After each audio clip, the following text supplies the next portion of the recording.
Hello বন্ধুরা, কি অবস্থা সবার? আশা করছি সবাই অনেক ভালো আছো। তো আজকে আমরা লুকিজম সিরিজের এপিসোড 3 নিয়ে কথা বলতে চলেছি। তো এই এপিসোডের শুরুতে দেখানো হয় ইয়াংসুক তার স্টোরে কাজ করছে। তখন তার কাছে একটা মহিলা এসে সেখান থেকে একটা চিপসের প্যাকেট কেনে, কিন্তু সেই ইয়াংসুককে দেখে অদ্ভুত ফেস বানাচ্ছিল। এইসব দেখে ইয়াংসুক ভাবতে থাকে যে এই দুনিয়াতে কত রকমের লুকিজম আছে। তারা একে অপরকে দেখে তাদের লুক নিয়ে তাদেরকে জাজ করা শুরু করে, যেখানে সবাই তার অন্য বডিকে নিয়ে প্রশংসা করছে আর এইদিকে তারাই আবার তার এই বডিকে ইগনোর করছে। তখন স্টোরের ভেতরে এক ছেলে আসে, তাকে দেখে অনেক বেশি ভয়ার্ত মনে হচ্ছিল। সে সেখান থেকে একটা সিগারেটের প্যাকেট কিনে লুকিয়ে ফেলে। ইয়াংসুক তাকে আটকানোর চেষ্টা করে, কিন্তু সেই ইয়াংসুককে দেখেই অনেক দ্রুত গতিতে সেখান থেকে পালাতে থাকে। ইয়াংসুক ওই ছেলের পিছু করে, কিন্তু ওই ছেলেটা অনেক বেশি স্পিডে ছুটতে ছুটতে এক গলিতে চলে যায়। ইয়াংসুক তার পিছু পিছু ওই গলিতে যায়। তো সেখানে গিয়ে সে দেখতে পায় তার ক্লাসের ওই মোটা ছেলে ওই ছেলেকে বুলি করছে, আর সেই তাকে সেখান থেকে সিগারেটের প্যাকেট আনার জন্য পাঠিয়েছিল। অর্থাৎ সেম ইনসিডেন্ট রিপিট হয়েছিল, যেটা ইয়াংসুকের সাথে আগে হয়েছে এখন অন্য ছেলের সাথে হচ্ছে। ওই মোটা ছেলেটা ইয়াংসুককে সেখানে দেখে তাকে ধরে ফেলে আর বলে, এটা তো ওই ছেলে যাকে আমরা কাল অনেক মেরেছি। তো এরপর সেই ইয়াংসুককে ধরে তাকে হুমকি দিতে থাকে। তখন অন্য একজন বলে, কেমন হয় যদি আমরা এই দুই লুজারকে একে অপরের সাথে ফাইট করাই? এই দুই লুজারের ফাইট দেখলে তারা অনেক বেশি আনন্দ পাবে। তো যাই হোক, এই ছেলেটার নাম ছিল পার্ক জিহো। তাকে ধরে সেখানকার একটা ছেলে বলে, জিহো যদি তুমি এই ফাইটে জিততে না পারো তাহলে আমরা তোমাকে অনেক মারবো। তো এটা শুনে জিহো না চাইতেও ইয়াংসুকের উপর অনেক বেশি অ্যাটাক করতে থাকে। তার আক্রমণ করার কৌশল দেখে সেখানকার সব ছেলে তাকে নিয়ে অনেক বেশি ট্রল করতে থাকে। তো তখন সেখানে একটা লোকের এন্ট্রি হয়, তার নাম বাস্কো। তো তাকে দেখে ওই ছেলেদের অবস্থা খারাপ হয়ে যায়। তখন বাস্কো তাদের মধ্যে একজন ছেলের গলা ধরে উপরে তুলে বলে, তোমরা দুর্বলদের বুলি করতে অনেক ভালো লাগে তাই না? তখন ওই ছেলেটা বাস্কোর কাছে ক্ষমা চাইতে থাকে আর বলে যে আজকের পর থেকে সে আর কাউকে বুলি করবে না, কাউকে বিরক্ত করবে না। ওই ছেলেরা বাস্কোকে ভয় পেয়ে সেখান থেকে পালিয়ে যায়। সেখানে ইয়াংসুক আর জিহো বাস্কোকে দেখে অনেক ইমপ্রেস হয়ে যায় আর তাকে থ্যাঙ্কস জানায়। কিন্তু বাস্কো কিছুই শুনতে পায় না, কারণ তার কানে ইয়ারবাডস লাগানো ছিল। তো বাস্কো তার ইয়ারবাডস খুলে তাদেরকে বলে, তোমরা কিছু বলছিলে? তো জিহো তার নাম নিয়ে তাকে থ্যাঙ্কস জানায়। বাস্কো বলে,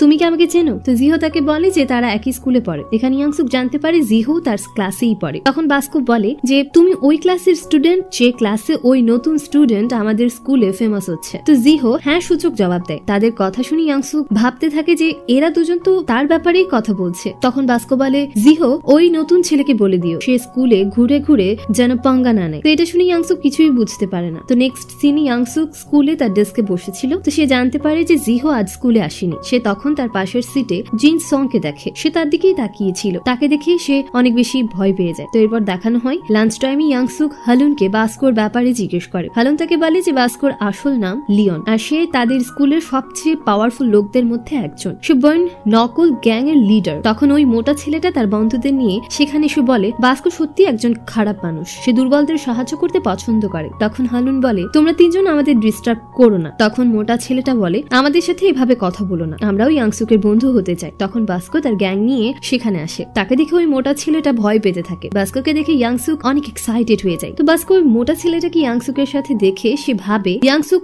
ওই মোটা ছেলের বন্ধু। সে ইয়াংসুকের দিকে এগিয়ে আসতে থাকে। এটা দেখে মোটা ছেলেটা সেখান থেকে পালিয়ে যায়। বাস্কো ইয়াংসুকের কাছে আসে। তাকে দেখে ইয়াংসুক বলে, কাল তুমি? তখন বাস্কো বলে, হ্যাঁ হ্যাঁ আমি কাল তোমার বন্ধুকে মেরেছি, তুমি কি এখানে সেটার প্রতিশোধ নিতে চাও? মানে সে উল্টো ভেবেছিল, আমি জানতাম তুমিও খারাপ ছেলে, স্কুলে এসেই তুমি বুলিসকে বন্ধু বানিয়ে নিয়েছো। তো এরপর সে ইয়াংসুকের কাঁধে হাত রেখে তাকে প্রেস করে। তো এতে ইয়াংসুক নিচে বসে পড়ে। তো এসব দেখে সেখানে থাকা সবাই অনেক ভয় পেয়ে যায়। তো এসব দেখে বাস্কোর এক সঙ্গী বলতে থাকে যে বাস্কোর নকল গ্র্যাবস থেকে কেউ ছুটতে পারবে না, ইয়াংসুকের খেল এখানেই শেষ। জিনসং আর হং জিও এসব দেখছিল সেখানে দাঁড়িয়ে। তখন ইয়াংসুক বাস্কোর হাত ধরে বলে, তোমার আমার কথা যদি খারাপ লাগে তাহলে আমাকে মাফ করে দাও। আর কালকের ব্যাপারে এই জন্যই কথা বলছি কারণ তুমি ওই লোকের মতোই দেখতে যার সাথে আমার কাল দেখা হয়েছিল। এটা বলে সে বাস্কোর হাতটা তার কাঁধ থেকে ফেলে দেয়। এটা দেখে সবাই বেশি অবাক হয়ে যায়, কারণ বাস্কোর গ্র্যাবসে থেকে ছাড়া পাওয়া সহজ কথা না। কিন্তু ইয়াংসুক তার এক হাত দিয়েই তার হাত সরিয়ে নেয়। এরপর ইয়াংসুক উঠে দাঁড়ায়। তখন বাস্কো তাকে পাঞ্চ করার জন্য এগিয়ে আসে। ওই সময় বাস্কোর ফ্রেন্ড সেখানে এসে তাকে থামিয়ে বলে যে তুমি একদম ঠিক বলছো ইয়াংসুক, আমারও তাই মনে হয় যে আমাদের মধ্যে কোনো ভুল বোঝাবুঝি হয়েছে। এরপর সে বাস্কোকে নিজের সাথে নিয়ে যায়। তো সেখানে সবাই অনেক অবাক হয়ে ইয়াংসুকের দিকে তাকিয়েছিল। বাস্কোর ওই বন্ধুর নাম ছিল বমজি। তখনই এক লোক বমজির কাছে এসে বলে, তুমি বাস্কোকে কেন থামালে? আমি ইয়াংসুকের মার খাওয়া দেখতে চেয়েছিলাম। বমজি বলে, যদি আমি বাস্কোকে না থামাতাম তাহলে ইয়াংসুক তাকে নক আউট করে দিত। এরপর আমাদেরকে বাস্কোর হাত দেখানো হয়, যেটা ইয়াংসুকে ধরার কারণে অনেক লাল হয়ে গেছে। এরপর সেখানকার সব মোটা ছেলে ইয়াংসুকের কাছে এসে তার অনেক প্রশংসা করতে থাকে আর বলে, তুমি সত্যি অনেক স্ট্রং, তাহলে চলো আমরা সবাই বন্ধু হই তোমার। এরপর তারা সবাই ইয়াংসুকে ঘোরার জন্য ইনভাইট করে। যেটা শুনে ইয়াংসুক ইমাজিন করতে থাকে ফাইনালি তার বন্ধু আছে যাদের সাথে সে মজা করতে পারবে। তো এসব ভেবে সে অনেক বেশি খুশি হয়। সে ভাবছিল ছোটবেলা থেকে সে সবার সাথে বন্ধুত্ব করতে চাইতো, কিন্তু তার লুকের কারণে, তার দুর্বলতার কারণে কেউ তার বন্ধু হতে চাইতো না। সবসময় সবাই তাকে বুলি করতো। আর ফাইনালি এখন তার বন্ধু আছে। এরপর তারা সবাই ইয়াংসুককে স্কুলের পরে ইনভাইট করে। এরপর আমরা দেখতে পাই ইয়াংসুক এক জায়গায় এসেছে যেখানে সবাই অ্যালকোহল পান করছে। সেখানে এক রুমে ওই মোটা ছেলেরা আর হালুন ছিল। তারা সবাই ইয়াংসুককে দেখে ভেতরে রাখে। এইসব দেখে ইয়াংসুকের অনেক অদ্ভুত ফিল হচ্ছে। এরপর ইয়াংসুক তাদের কাছে গিয়ে বসে পড়ে। তখন হালুন বলে, ইয়াংসুক তোমাকে এই কাপড়ে অনেক ভালো লাগছে, কিন্তু এই কাপড়টা তোমার জন্য তেমন লম্বা না। ইয়াংসুক বলে, অ্যাকচুয়ালি এটা আমার বন্ধুর কাপ। এটা শুনে সেখানকার মোটা ছেলে বলে, তোমার বন্ধু হয়তো অনেক বড় হবে। তখন সেখানে জিমসং ও চলে আসে। সে ইয়াংসুককে দেখে বলে, তুমি এখানে কি করছো? মোটা ছেলেটা বলে, আমরা এখানে তাকে ইনভাইট করেছি। এরপর তার জিনসং কে অ্যালকোহল ড্রিঙ্ক করতে বলে, কিন্তু তারা ইয়াংসুক কেও ড্রিঙ্ক করতে বলে, কিন্তু ইয়াংসুক তখন মানা করে দেয়। জিনসং ইয়াংসুকের দিকে অনেক বেশি রাগী চোখে তাকিয়েছিল। সেখানে ইয়াংসুকের একদম ভালো লাগছে না। তখন এক মোটা ছেলে বলে, ইয়াংসুক তুমি একদম চিন্তা করো না, যদি তুমি অ্যালকোহল খেয়ে অজ্ঞান হয়ে যাও তাহলে আমরা তোমাকে বাড়ি পৌঁছে দেবো। ইয়াংসুক বলে, অ্যাকচুয়ালি আমি একা থাকি। এটা শুনে সবাই বলতে থাকে, আমরা তোমার বাড়িটাকে আমাদের নিজেদের হাইড আউট রূপে ইউজ করতে পারি। তো এটা শুনে ইয়াংসুক অনেক বেশি চিন্তায় পড়ে যায়। না, তোমরা এটা করতে পারবে না, কারণ আমি আমার এক বন্ধুর সাথে থাকি। এরপর সবাই তাকে তার বন্ধুর ব্যাপারে জিজ্ঞেস করতে থাকে। ইয়াংসুক বলে, সে প্রথমে হাই স্কুলে পড়তো, এখন সে স্কুলে যাওয়া ছেড়ে দিয়েছে আর এখন পার্ট টাইম জব করছে। সে সারা রাত কাজ করে আর সারাদিন ঘুমায়, তাই আমি তোমাদের আমার বাড়িতে নিয়ে যেতে পারবো না। এটা শুনে সবাই ভাবতে থাকে যে সে অনেক বড় এক লোক যে স্কুল ছেড়ে দিয়েছে আর পার্ট টাইম জব করছে। সে দেখতে কেমন হবে এই ব্যাপারে ইমাজিন করে তারা অনেক ভয় পেয়ে যায়। তো জিনসং ইয়াংসুককে তার সামনে দেখে অনেক রেগেছিল আর অনবরত ড্রিঙ্ক করছিল। তখন ইয়াংসুক জিনসংকে জিজ্ঞেস করে, এখানে মিজিন কেন আসেনি? মোটা ছেলেটা বলে যে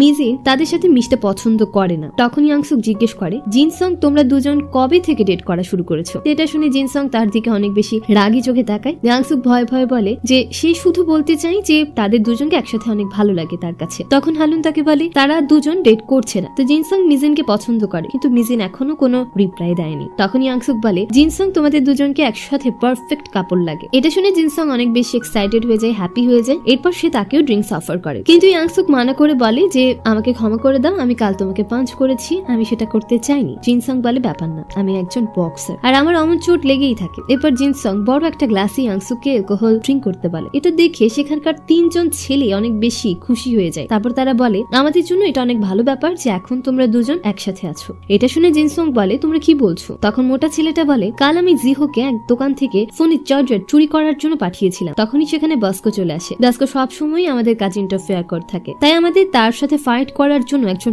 পাওয়ারফুল লোকের দরকার। আর এখন এখানে তোমরা দুজন আমাদের সাথে আছো, তাই তাদের আর কোনো ঘাবড়ানোর কোনো প্রয়োজন নেই। এরপর ওই ছেলেটা ইয়াংসুককে এই মোটা বডি নিয়ে আবার মজা করতে থাকে। সেটা শুনে ইয়াংসুক অনেক রেগে যায়। সে রেগে নিজের সামনে রাখা অ্যালকোহলের গ্লাস পুরো ড্রিঙ্ক করে ফেলে। ওই ছেলেটা হালুনকে ওই ফটো দেখাতে যাচ্ছিল, তখনই ইয়াংসুক তার ফোন নিয়ে ভেঙে ফেলে। এটা দেখে সবাই ভয় পেয়ে যায়। তখন ইয়াংসুক বলে, তোমাদের এই ফটো তোলা উচিত হয়নি। এটা বলেই সে অজ্ঞান হয়ে যায়। এরপর তার মোটা শরীর জেগে ওঠে। সে অনেক চিন্তিত হয়ে ভাবতে থাকে, আমাকে দ্রুত আমার শরীরে ফিরে যেতে হবে, না হলে এখানে বাজে ভাবে ফেসে যাবে। এরপর সে ঘুমিয়ে পড়ে। তখন সে দেখতে পায় তার বুলি তার কাছে ক্ষমা চাইছে। তখনই তার কাছে তার মা আসে আর তাকে 100টা ডিম দিয়ে বানানো খাবার অফার করে। এইসব দেখে ইয়াংসুক কিছুই বুঝতে পারছিল না। তখনই তার চোখ খুলে সে জানতে পারে যে সে স্বপ্ন দেখছে। সে তখনও তার মোটা শরীরে ছিল। সে অনেক চিন্তিত হয়ে পড়ে আর সেদিকে ছুটতে থাকে যেদিকে তার নতুন বডি আছে। সে রাস্তায় ভাবছে, আমার বডি তো সেখানে উধাও হয়ে যায়নি। তো অন্যদিকে সবাই ইয়াংসুকের নতুন বডিকে জাগানোর চেষ্টা করছিল, কিন্তু ইয়াংসুক অজ্ঞান ছিল। এটা দেখে হালুন রেগে গিয়ে তাদের বলে, তোমাদের তাকে অ্যালকোহল ড্রিঙ্ক করতে দেওয়া ঠিক হয়নি। তখন ইয়াংসুক তার মোটা শরীর নিয়ে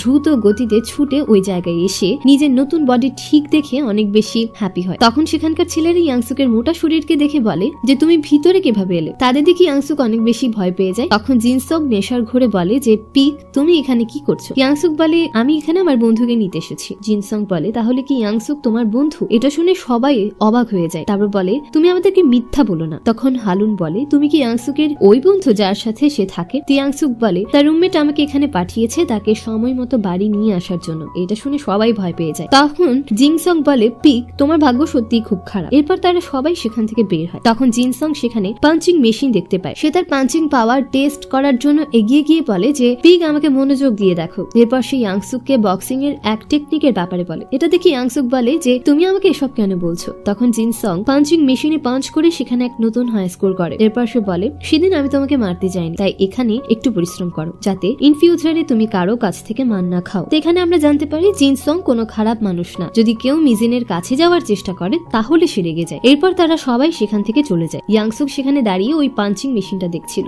সবার চলে যাওয়ার পর সে জিনসং এর বলা টেকনিক অনুযায়ী ওই পাঞ্চিং মেশিনে আটক করার চেষ্টা করে, কিন্তু সেখানে পাঞ্চিং মেশিনে লাগানো পাঞ্চিং ব্যাগকে সে হিটই করতে পারে না। এতে তার অনেক লজ্জা বোধ হয় আর নিজের নতুন বডিকে নিয়ে সেখান থেকে চলে যায়। সেখানে এক জায়গায় দাঁড়িয়ে বাস্কো তাকে দেখছিল। এরপর সে পাঞ্চিং মেশিনের কাছে এসে দেখে ইয়াংসুক যখন পাঞ্চ করছিল তখন তার পাঞ্চ কিছুটা পাঞ্চিং ব্যাগে লেগেছে। তার পাঞ্চিং প্রেসারের কারণে সেখানকার পাঞ্চিং ব্যাগ কিছুটা ফেটে গেছে। এটা থেকে বাস্কো অনেক অবাক হয়ে যায়। এরপর সে সেখানে তার পাঞ্চিং প্রেসার চেক করে আর খুব সহজেই জিনসং এর রেকর্ড ভেঙে ফেলে, যা দেখে তার বন্ধুরা তার অনেক বেশি প্রশংসা করতে থাকে। এরপর দেখানো হয় পরের দিন ইয়াংসুক স্কুলে নিজের নতুন বডির সাথে ঘুরছে। তখন তার কাছে হালুন এসে জিজ্ঞেস করে এখন সে কেমন আছে। ইয়াংসুক বলে যে সে একদম ঠিক আছে। সে ভাবছিল অ্যালকোহল খাবার কারণে তার বডি অজ্ঞান হয়ে গেছে, আর যতক্ষণ পর্যন্ত অ্যালকোহলের প্রভাব শেষ না হচ্ছে ততক্ষণ সে তার নতুন বডিতে আসতে পারেনি। এরপর সে ইয়াংসুক ক্যান্টিনে আসে। সেখানে সে জিহোকে দেখতে পায়। সে তার কাছে গিয়ে জিজ্ঞেস করে জিহো কাল কেন স্কুল আসেনি। তো জিহো বলে কাল সকালে তার ঘুম ভাঙেনি, এজন্য সে ঠিক সময় স্কুল আসতে পারেনি। ইয়াংসুক জিহোর সাথে খুব ফ্রেন্ডলি বিহেভ করছে, যা দেখে জিহোর অদ্ভুত লাগছিল। সেখানে দাঁড়িয়ে হালুনও ভাবছিল ইয়াংসুক এক লুজারের সাথে কেন কথা বলছে। ইয়াংসুক বলে জিহো তুমি কি আমার সাথে খাবার খাবে। তো জিহো রাজি হয়ে যায়। এরপর তারা দুজন এক টেবিলে বসে একসাথে খাবার খায়। সেখানে থাকা সবাই তাদের দিকে অদ্ভুত ভাবে তাকিয়েছিল। এরপর আমাদেরকে দেখানো হয় ইয়াংসুকের মোটা বডি তার ঘরে ঘুমাচ্ছে। তখনই সেখানে ইয়াংসুকের মা আসে। ইয়াংসুককে ঘুমিয়ে থাকতে দেখে অনেক চিন্তিত হয়ে ভাবতে থাকে আজ ইয়াংসুক তার স্কুলে কেন যায়নি। তো এখানে এপিসোড 3 শেষ হয়ে যায়। তো আশা করছি তোমাদের কাছে এপিসোড ভালো লেগেছে। ভালো লেগে থাকলে অবশ্যই লাইক করো, কমেন্ট করো। দেখা হচ্ছে episode 4। Till then tata, good bye, take care.